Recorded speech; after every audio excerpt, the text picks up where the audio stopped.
pretty amazing. Like that kind of works, you know.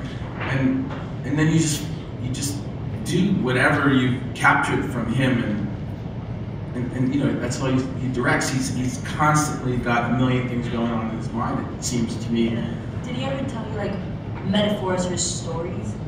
He would sometimes come up to me and just, right before I see him, he would come up and just tell me the most insane, ridiculous story. And I would honestly just stare at him like, what did he just say? And then you go, actually love me. And then I would just have to do whatever I had to do. And then as I was acting in the scene with my castmate, I understood the scene because of the story but it was never, he would never come up to you and tell you do this or do that, or this is your action, this is your need. He would kind of just guide you. Your psyche sometimes. Yeah. It's very interesting. And then he sort of captures you in that scene, your character and you sort of figuring something out and coming to terms with something, which is just you sort of trying to understand what he said, but it embraces the character. Sometimes. Yeah. So Emerald City, the story is Dorothy, you know, a different Dorothy, right? Can you tell the story of Emerald City for our audience? Yeah. So this version of the story is Dorothy's a nurse in Kansas, and you know, she's going through insecurities, she has doubts, she wants to be a doctor but has no courage, and is kind of in this limbo of finding her mother in Kansas. And because of certain events... First episode, he's not a villain necessarily, but he's also not on the side of Dorothy, right? Right away. It's an interesting way to say it. He's got issues. Right. He's got some issues. He's got major issues. I mean, we took the man behind the curtain kind of idea, this guy that would project an image of what he wants people to think he is on the wall, like in the original musical.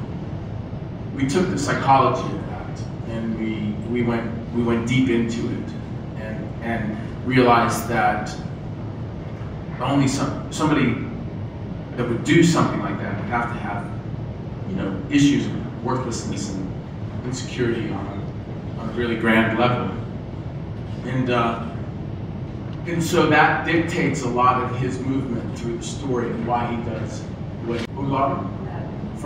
She's from Romania.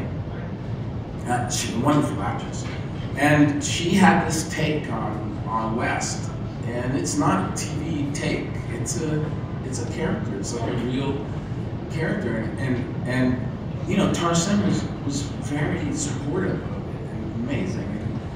And, not once did you ever feel like anybody was going to say, "Hey, you can't do that. This is not that. It's not film. This is television." It was something new every time, and he would wait and see what we did, and he would get so excited, and he would alter his shots, like big shots sometimes. He would alter them just because we did something in the scene that he liked. You know, he was not he was very specific, like I was saying, but not so.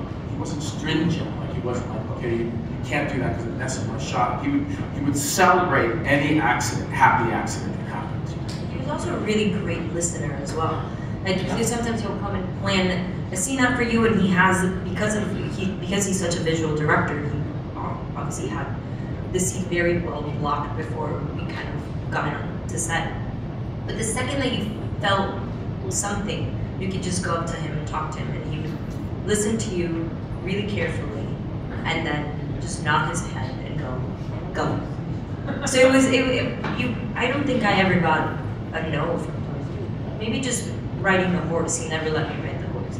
That was the one no that I got from him. And it was too dangerous? It was too dangerous.